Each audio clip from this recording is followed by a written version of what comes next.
जैसा कि आप लोग देख रहे हैं कि आजकल ऑक्सीजन की काफ़ी डिमांड है और ऑक्सीजन प्रोड्यूस करने की सप्लाई आज बहुत कम है। दिल्ली में काफ़ी लोग मर रहे हैं ऑक्सीजन की डिफिशिएंसी की वजह से। मध्य प्रदेश में भी चाहिए ऑक्सीजन और महाराष्ट्र में भी ऑक्सीजन की बहुत कमी है। इस सिचुएशन को अवॉइड करने के लिए हमें डिसेंट्रलाइज्ड ऑक्सीजन जनरेशन प्लांट्स को इंस्टॉल करना पड़ेगा। इससे मतलब ये है कि हमें ऑक्सीजन अपना खुद बनाना पड़ेगा और ये बहुत डिफ़िकल्ट भी नहीं है, इतना डिफ़िकल्ट नहीं है ये। इससे पहले मैंने पिछली वीडियो में डाला है, एक वीडियो डाली है, उसमें मैंने इसका स्कीमेटिक एक्सप्लेनेशन दिया है, तो आप वो वीडियो रेफ़र कर सकते हैं। लेकिन इस वीडियो में मैं प्रैक्टिकली दिखाऊंगा कि ऑक्सीजन कैसे प्रोड्यूस कर सकते हैं हम 24/7 कंटिन्यूस ऑक्सीजन कैसे हम प्रोड्यूस कर सकते हैं at home without any break. तो चाहे ग्रिड में पावर हो या ना हो, हम इलेक्ट्रिसिटी कैसे प्रोड्यूस करेंगे अपने घर में 2400 घंटे। तो क्योंकि ग्रिड पर हम इन्हिसार नहीं कर सकते हैं, ऑक्सीजन को बंद नहीं किया जा सकता है। अगर एक पेशेंट का ऑक्सीजन बंद किया जाए तो वो पेशेंट मर जाएगा, इसलिए हमें 24/7 इलेक्ट्रिसिटी को फराहम करने की सहूलियत मैसर करनी होगी। और वो कैसे करनी है वो मैं इस वीडियो में प्रैक्टिकली दिखाऊंगा। तो चलिए वीडियो में अगली स्लाइड की तरफ। ये ऑक्सीमेट का कंसनट्रेटर है और ये चल रहा है। ये ऑक्सीमेट का कंसनट्रेटर है तो ये चल रहा है। इसको हम अभी ऑन करेंगे। इसको हमने इन्वर्टर सप्लाई में प्लग किया है। तो फिर हम इसका स्विच ऑन करेंगे पीछे से। पहले पीछे से स्विच ऑन करना होता है, फिर ऊपर से स्विच ऑन करना होता है। तो अब इसमें बीप का साउंड आ गया तो ये ओपन हो गया। 2.5 लीटर बना रहा है ऑक्सीजन पर मिनट। अभी ऑक्सीजन बनना अभी शुरू नहीं हुआ, अभी अब शुरू हो गया ऑक्सीजन बनना। ये इसका पाइप है जो कि फिर पेशेंट की नाक में डाला जाता है। आप देख लीजिए, ये नोज़ पीस है इस पाइप का। 1200-1300 रुपये में ये पाइप मिलती है। कंसनट्रेटर का कॉस्ट जो है वो 40,000 रुपये है। तो कंसनट्रेटर में जो है हम 2.5 लीटर भी, 3 लीटर भी, 4 लीटर भी और 5 लीटर भी ऑक्सीजन बना सकते हैं। अगर हमें 10 लीटर चाहिए तो 2 कंसनट्रेटर उसको ज्वाइन करना पड़ेगा। अगर 15 लीटर चाहिए तो 3 कंसनट्रेटर उसको ज्वाइन करना पड़ेगा। 320 वाट की पावर लेता है ये एक कंसनट्रेटर। तो आप देख लीजिए, ये इन्वर्टर पर चल रहा है। तो ये 12 वोल्ट का इन्वर्टर है, तो बेहतर रहेगा कि अगर हम 24 वोल्ट का इन्वर्टर इस्तेमाल करेंगे। तो अब इसमें स्पेशल क्या है कि जो बैटरियाँ भी 13 वोल्ट पे हैं और सोलर पैनल 21 वोल्ट पर आ गए हैं। हमारे जो सोलर पैनल्स की सप्लाई है वो 40 वोल्ट की है। तो अभी इतना प्रेशर हुआ है कि 21 वोल्ट पर सोलर पैनल्स की सप्लाई आ गई है। तो हम जो ये सिस्टम चला रहे हैं ये सीधे हम सोलर पैनल से चलाए। 13.1 एम्पेयर हमारे सिस्टम में भी पंप हो रहे हैं। हमारा जो सिस्टम है 2 बैटरीज का सिस्टम है, तो ये पैरेलल में कनेक्ट किए हुए हैं। बेहतर होता अगर हम ये 2 बैटरीज हम सीरीज़ में कनेक्ट करते और 24 वोल्ट का इन्वर्टर इस्तेमाल करते। लेकिन हमारे पास 24 वोल्ट का इन्वर्टर नहीं है, तो हम 12 वोल्ट के इन्वर्टर पे डेमो दिखाएंगे। इस पर भी पॉसिबल है इसको चलाना।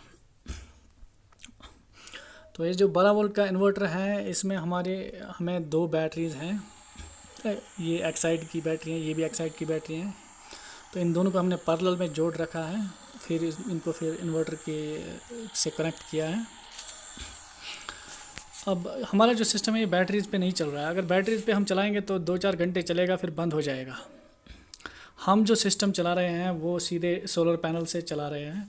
सोलर पैनल में इनफ पावर है कि जो इस सिस्टम को कंटिन्यूसली चलाए, दिन भर और रात भर भी चलता रहेगा, क्योंकि जो बैटरीज़ हैं वो चार्ज हो जाएंगी दिन भर और ग्रिड से भी चार्ज हो जाएंगी। तो ये एक कंटिन्यूस सप्लाई ऑफ ऑक्सीजन बन जाएगी। तो अगली स्लाइड पे हम चलते हैं। फिर हम अब देखते हैं हमें जो कंसनट्रेटर है वो कितने एम्पेयर्स खा रहा है। कंसनट्रेटर हमारा 23 एम्पेयर खा रहा है और हमारे सोलर पैनल से अब देखेंगे हम कितने एम्पेयर्स हम जनरेट कर रहे हैं। एक्चुअल में अगर 24 वोल्ट का सिस्टम होता तो हम बहुत ज़्यादा एम्पेयर जनरेट करते, लेकिन अब हम 12 वोल्ट पर आ गए हैं, तो इसमें एम्परेज की कमी हो जाती है थोड़ी सी। 18 वोल्ट, हाँ 18 एम्पेयर हम सीधे सोलर पैनल से जनरेट कर रहे हैं, तो 6 एम्पेयर बैटरी से आ रहे हैं, 3 एम्पेयर एक बैटरी से, 3 एम्पेयर दूसरी बैटरी से। तो इस तरह से बैटरी 13-14 घंटे 15 घंटे चलेंगे। तो फिर ग्रिड की पावर आएगी तो वो फिर कंसंट्रेटर को चलाएगी। आप देख सकते हैं कि ग्रिड में कोई पावर नहीं है इस वक्त, वो कंसंट्रेटर को भी चलाएगी और फिर बैटरीज को भी चार्ज करेगी। तो ये सिस्टम कंटिन्यूसली चलता रहेगा। अब हम ऊपर आते हैं कि जो सोलर पैनल्स हमने इंस्टॉल किए हैं वो उनकी तरफ एक नज़र देते हैं। ये हमारे सोलर पैनल्स इंस्टॉल किए हुए हैं। तो आप देख सकते हैं हमारे सोलर पैनल्स 800 वाट का सिस्टम है। तो इनसे फिर पावर जाती हैं वायर के ज़रिए, 40 वोल्ट बनाते हैं 15 एम्पेयर पर। तो ये 800 वाट का सिस्टम है। और फिर नीचे जाते हैं 40 वोल्ट 15 एम्पेयर। तो अगर 12 वोल्ट उनको बनाते हैं हम, तो वो फिर 20 एम्पेयर तक बूस्ट हो जाते हैं। तो नीचे हमें 150 वाट ही पावर जाता है। अगर हम 24 वोल्ट का सिस्टम बनाएंगे तो हम 500 वोल्ट 500 वाट का पावर हम नीचे ले जा सकते हैं। यही फ़र्क है 24 वोल्ट के इस इन्वर्टर में। 24 वोल्ट के सिस्टम में हमें ज़्यादा पावर नीचे पहुंच सकती है। तो 12 वोल्ट के सिस्टम में एक 200-250 वाट हम नीचे जा सकते हैं, ले जा सकते हैं। तो बाकी पावर जो बैटरी से आएगी, 2 बैटरीज 100 वाट का पावर लगभग देंगी। जो हमारा कंसनट्रेटर है 320 वाट या 390 वाट लेता है। आपको ख्याल रहे कि जो भी कंसनट्रेटर आप यूज़ कर रहे हो वो इन्वर्टर कंपैटिबल हो। कुछ कंसनट्रेटर्स 500-600 वाट का कंज्यूम करते हैं, वो आपको नहीं लेने हैं। आपको कम पावर लेने वाले जो कंसनट्रेटर्स हैं वो आपको लेने हैं। ऑक्सीमेड का एक कंसनट्रेटर है, इंटरनेशनल ब्रांड है, उसको आप ले सकते हैं। तो अब हम देखते हैं वायरिंग कहाँ से आ रही है हमारे सोलर पैनल्स की। तो ये जो वायरिंग है ये सोलर पैनल्स की आ रही है, जो नीचे हमने इंस्टॉल किए हैं सोलर पैनल्स। तो फिर हमारे रूफ में ये वायरिंग आ रही है और फिर इसको हमने नीचे की ओर डायरेक्ट किया हुआ है। जी आप देख सकते हैं ये फिर ऊपर जाती हैं और फिर कनेक्ट होती है। नीचे अब जाएगी ये बहुत सारी वायर्स हैं, कुछ और भी वायर्स हैं, लेकिन इसमें से 2 वायर्स जो हैं वो नीचे जाएंगी और फिर हमारा जो सिस्टम है नीचे उसमें फीड हो जाएगा। ये जो ब्लू वायर्स हैं, ब्लू वायर एक नेगेटिव है और रेड वायर जो है वो पॉजिटिव है। 2 ब्लू वायर्स हमने यूज़ किए ताकि पावर लॉस कम हो जाए।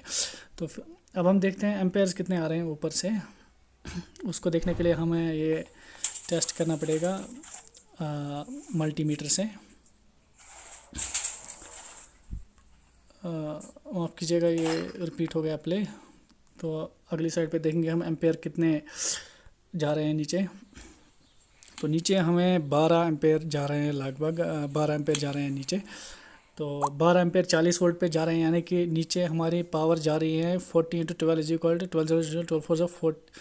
12 4 48, 480 वाट नीचे जा रहे हैं। तो 400 हमें 400 वाट ही चाहिए, इसलिए बहुत सारी पावर हमें एक्सेस पावर नीचे जा रही है। तो अगर हम 24 वोल्ट का सिस्टम यूज़ करेंगे तो हमें एक्सेस पावर, एक तो हम कंसनट्रेटर को चलाएंगे और ऊपर से बैटरी भी चार्ज कर सकते हैं। तो ये 24/7 ये सिस्टम जो है वो चलता रहेगा। और इसमें ग्रिड भी कनेक्ट करना पड़ेगा। Thank you very much. इससे बहुत लोगों की जान बच सकती है, जो कि हम घर में कंसनट्रेटर यूज़ कर सकते हैं।